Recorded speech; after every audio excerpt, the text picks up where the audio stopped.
गांव के बाहर छोटा सा शिव मंदिर था जिसमें एक वृद्ध पुजारी रहते थे। एक दिन एक गरीब मां अपने नन्हे से बालक को मंदिर के द्वार पर छोड़कर चली गई। बहुत खोजने पर भी पुजारी जी को बालक के परिवार का कुछ भी पता न चला। जब गांव का कोई व्यक्ति उस बालक को रखने के लिए तैयार न हुआ तो पुजारी ने भगवान शिव की इच्छा समझकर उसे अपने पास रख लिया और उसका नाम भोला रखा। गांव के श्रद्धालु भक्तों से जो कुछ प्राप्त होता उसी से भगवान शिव का, पुजारी जी का और बालक भोला का किसी तरह गुजारा चलता था। किसी दिन कम पड़ता तो पुजारी जी बालक और भगवान को भोग लगाकर स्वयं गंगा जल पीकर दिन गुजार देते। धीरे धीरे भोला बड़ा होने लगा और अब वह पुजारी जी के कामों में हाथ बांटने लगा। वृद्ध पुजारी जी के थके हारे हाथों को कुछ आराम मिलने लगा, इसलिए उन्होंने भोला को मंदिर की सफाई, शिव की पूजा, उनको भोग लगाने और उनकी आरती करने की विधि अच्छी प्रकार समझा दी। अब वे स्वयं भगवान शिव के नाम जप और संकीर्तन में समय व्यतीत करने लगे। एक दिन भगवान शिव के मंगलकारी शिव नाम का जप करते हुए ही उनके प्राण छूट गए। अब बालक भोला का इस संसार में भगवान शिव के सिवा और कोई सहारा न रहा। उसने पुजारी जी की ये 3 बातें कभी नहीं भूली। भगवान शिव शंकर को ताजी गर्म रसोई का ही भोग लगाना, भगवान को भोग लगाए बिना स्वयं कुछ भी नहीं खाना, भगवान शिव पर विश्वास रखकर कभी किसी भी वस्तु का संग्रह न करना, बासी भोजन का भी नहीं। यदि कोई भक्त पहले से बना भोजन या मिठाई मंदिर में दे जाता तो बालक भोला उसे गरीबों में बांट देता। वह ताजी रसोई बनाकर ही भगवान को भोग लगाता, उसके बाद ही स्वयं प्रसाद ग्रहण करता और यदि बचता तो उसे बांट देता। यदि रसोई बनाने को सामग्री न होती तो भोले बाबा और भोला भक्त दोनों गंगा जल पीकर ही रह जाते। एक बार बरसात का मौसम आया और 3-4 दिन तक मूसलाधार वर्षा होने से मंदिर में एक भी भक्त नहीं झांका। भोला अपने भोले बाबा को गंगा जल का ही भोग लगाता और उसे ही पीकर रह जाता। भोले बाबा बालक की भक्ति और सहन शक्ति की परीक्षा लेते रहे, किंतु आखिर में अपने भक्त बालक को भूख से तड़पते देख उनसे रहा न गया। वे सेठ के नौकर का रूप में धरकर हाथ में भोजन सामग्री की पोटली लेकर वर्षा में भीगते हुए मंदिर के द्वार पर जा पहुंचे। उन्होंने आवाज लगाकर भोला को बुलाया और उसके हाथ में पोटली देते हुए बोले, सेठ जी ने यह सीधा कच्चा राशन भेजा है, इससे रसोई बनाओ, भोग लगाओ और स्वयं भी प्रसाद पाओ। मैं कल फिर आऊंगा। भोला भगत ने आशीर्वाद देकर उसे विदा किया और सूखी गीली लकड़ियों के धुएं में गर्म रसोई बनाकर भोले बाबा को भोग लगाया। पूरे बरसात के मौसम में भोले बाबा नौकर के वेश में भोला भगत को सीधा देने आते रहे और स्वयं भी गर्मा गर्म रसोई का भोग पाते रहे। एक दिन भोला भगत ने सोचा कि सेठ जी को सीधा भेजते हुए 4 महीने हो चले हैं, किंतु वे स्वयं कभी मंदिर में भोले बाबा का प्रसाद ग्रहण करने नहीं आए। अगले दिन जब भोले बाबा नौकर के वेश में सीधे की पोटली देने आए तो भोला भगत उनसे बोला, भाई, तुम्हारे इतने धर्मात्मा सेठ जी कभी स्वयं मंदिर में प्रसाद लेने नहीं आए, इस कारण मेरा हृदय अत्यंत दुखी हो रहा है। अपने सेठ जी से कहना कि कल वे भी मंदिर में प्रसाद ग्रहण करने अवश्य पधारे। सुनकर नौकर बने भोले बाबा चौंक कर घबरा उठे और बोले, पुजारी जी, सेठ जी मेरे द्वारा आपको सीधा भेजते हैं, आप इससे भगवान को भी भोग लगा लेते हैं और स्वयं भी प्रसाद पाते हैं, फिर सेठ जी को बीच में बुलाने की क्या जरूरत है? जैसा चल रहा है वैसे ही चलने दीजिए ना। भोला बोला, ऐसे कैसे चलने दूं? आपके धर्मात्मा सेठ जी इतने दिनों से सीधा भेज रहे हैं, क्या मैं उन्हें भगवान का प्रसाद देने का अपना कर्तव्य भी पूरा न करूं? मैं किसी का उद्धार खाने वाला नहीं हूं। अपने सेठ जी से कह देना कि यदि कल भोले बाबा का प्रसाद ग्रहण करने न पधारे तो मैं उनका सीधा स्वीकार नहीं करूंगा। नौकर बने भोले बाबा तो अपने भोले भक्त की अकड़ देखकर कांप उठे और यह सोचकर मन ही मन हंसे कि वाह, आज तो लेने वाला ही देने वाले पर धौंस दिखा रहा है। लेकिन सरल हृदय भक्त के मनोभाव पर रीझ कर वे बोले, ठीक है पुजारी जी, कल सेठ जी मंदिर में प्रसाद ग्रहण करने जरूर पधारेंगे। दूसरे दिन बड़े सवेरे ही भोले बाबा नौकर के वेश में दूध और बहुत सारी भोजन सामग्री लेकर मंदिर पहुंचे। भोला चौंकते हुए बोला, भाई, आज इतना सारा सीधा किस लिए ले आए? नौकर बने भोले बाबा बोले, पुजारी जी, भूल गए क्या? आज आपने सेठ जी को प्रसाद के लिए बुलाया है, इसलिए आप रसोई बनाइए और भोले बाबा को भोग लगाइए। हाँ, ये तो बता दीजिए कि सेठ जी किस समय पधारेंगे। नौकर ने उन्हें सेठ जी के आने का समय बता दिया। नौकर ने उन्हें सेठ जी के आने का समय बता दिया। अब भोला भगत की इच्छा पूर्ण करने के लिए भोले बाबा कैलाश पर सेठ का रूप धारण करने लगे।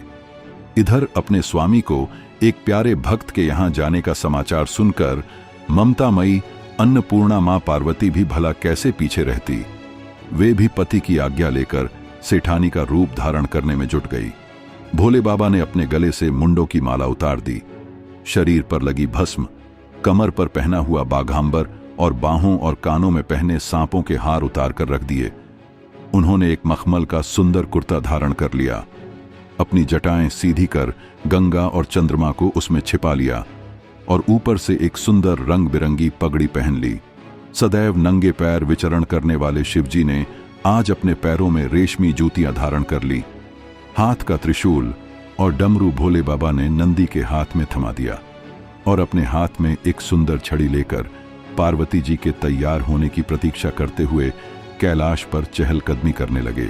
इधर पार्वती जी घंटों से तैयारी करने में जुटी हुई थी।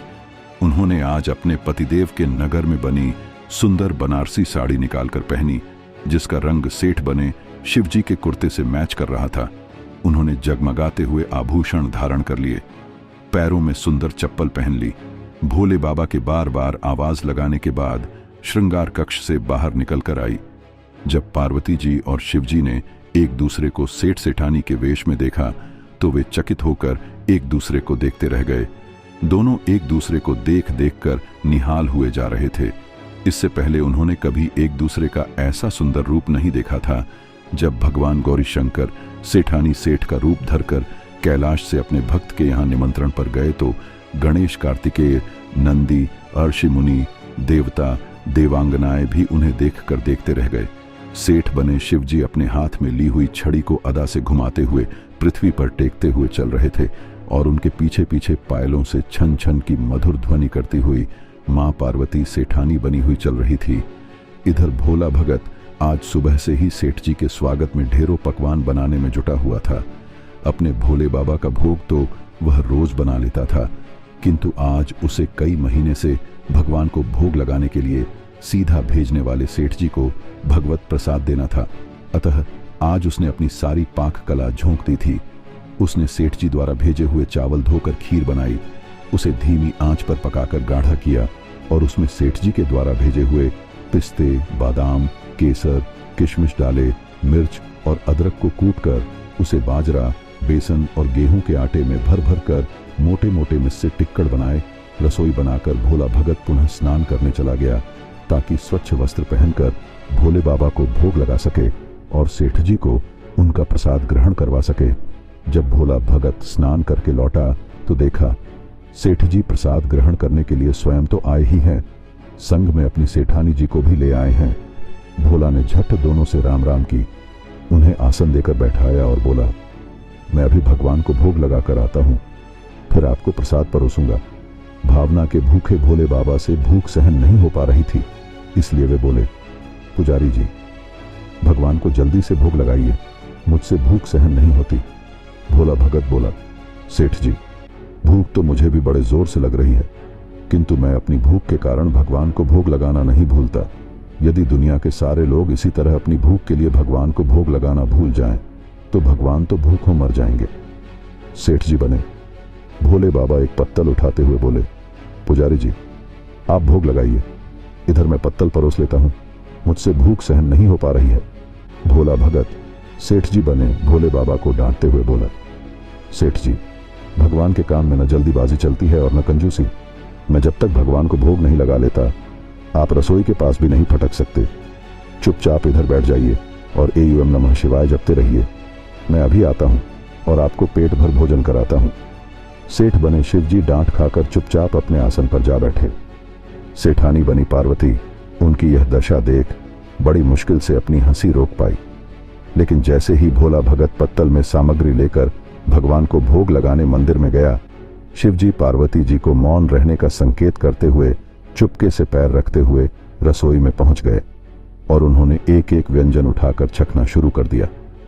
भोले बाबा तो प्रसाद को छकते ही परेशान हो गए, खीर में चीनी की जगह नमक भरा हुआ था और सब्जियों में चीनी भरी हुई थी। जैसे ही भोले बाबा ने रोटी का एक ग्रास तोड़कर मुंह में दिया, वे सीसी करने लगे, क्योंकि रोटी में मिर्च ही मिर्च भरी थी। वे सीसी करते हुए उल्टे पैर भाग आए और अपने आसन पर जा बैठे। मां पार्वती अपने स्वामी की यह हालत देखकर खिलखिलाकर हंस पड़ी। इससे पहले कि भोले बाबा पार्वती जी के सामने कुछ सफाई दे पाते, भोला भगत AUM नमः शिवाय मंत्र का जप करते हुए आ पहुंचा। उसने भोग को रसोई में मिलाकर उसे पवित्र बना डाला और फिर सेठ जी के सामने पत्तल परोसकर हाथ जोड़कर बोला, सेठ जी, अब आप जी भरकर प्रसाद पाइए। भोले बाबा तो अभी अभी भक्त की भक्ति से भी जोरदार उसके हाथ की बनी हुई रसोई छक चुके थे, अतः उसे भोजन की बात सुनकर उनके पसीने छूटने लगे। कभी वे भोला का तो कभी पार्वती का मुख देखने लगते। भोला को सेठ जी की डील बर्दाश्त नहीं हुई। बोला, सेठ जी, अब क्या हुआ आपको? अभी अभी तो इतनी उतावली मचा रहे थे, अब भोजन क्यों नहीं करते? आप भोजन करो, तभी तो माता जी भी प्रसाद ग्रहण करेंगी ना, और फिर मैं भी प्रसाद पाऊंगा। भोला की ललकार सुनकर भोले बाबा ने चुपचाप खीर का कुल्हड़ उठाया और सारी नमकीन खीर गटागट पी गए। कुल्हड़ खाली होने की देर थी कि भोला ने उसे झट से भर दिया। अपने प्रिय भक्त के हाथों परोसे हुए भोग में भगवान को आज दुगना स्वाद आने लगा। भोला परोसता गया और भोले बाबा पीते गए। जगत माता पार्वती भक्त और भगवान दोनों के प्रेम को देख देखकर मंत्रमुग्ध होती रही थी। जब सारी रसोई समाप्त हो गई तो भगवान ने एक जोर की डकार ली। भोला को होश आया और बोला, वाह सेठ जी वाह, मैं ही बावला था जो इतनी थोड़ी सी रसोई बनाई। मुझे पता होता कि आपको प्रसाद ग्रहण करने का इतना शौक है तो और ज्यादा रसोई बनाता। भोले बाबा अपने पेट पर हाथ फेरते हुए सेठानी बनी पार्वती जी की ओर मुस्कुराकर देखते हुए बोले, पुजारी जी, मैं इतना रोज नहीं खाता, किंतु आज प्रसाद इतना स्वादिष्ट बना था कि अपने पर वश ही नहीं रहा और खाता ही चला गया। किंतु तभी भोला भक्त अचंभित होकर बोला, सेठ जी, वह तो आपने ठीक किया, लेकिन माता जी तो भूखी ही रह गई। ममतामयी पार्वती मां से भोला का मुख देखा नहीं गया। उन्होंने बची हुई खीर की 4 बूंद अपने कंठ में टपका ली। भोले बाबा द्वारा भोग लगाने से प्रसाद में अद्भुत अलौकिक स्वाद भर गया था। ऐसी सुगंधित और मीठी खीर छककर जगत जननी आकंठ तृप्त हो गईं और उनके तृप्त होते ही सृष्टि का प्रत्येक प्राणी तृप्त हो गया। भोला भगत बोला, सेठ जी, आपने और माता जी ने प्रसाद ग्रहण कर लिया, इससे मुझे अत्यंत संतोष हुआ है। समझ लीजिए कि आप दोनों द्वारा प्रसाद ग्रहण करने से मेरा भी पेट भर गया। मेरी तो वैसे भी महीने में 4-4 एकादशी हो जाती है, किंतु मैं भी एक दाना ले ही लेता हूं, जिससे कि भोले बाबा के प्रसाद का अनादर ना हो। यह कहकर जैसे ही भोला ने खीर के पात्र में लगा चावल का एक दाना उठाकर अपने कंठ में डाला, उसकी जन्म जन्मांतरों की भूख प्यास मिट गई और समस्त वासनाओं और इच्छाओं की तृप्ति हो गई। उसके ज्ञान के नेत्र खुल गए और उसने देखा कि उसके सम्मुख त्रिलोकीनाथ भगवान शंकर और जगजननी मां पार्वती आशीर्वाद की मुद्रा में मुस्कुराते हुए खड़े हैं। भोला दौड़कर उनके चरणों में लौट गया, लौटता गया और उन्हीं में समा गया।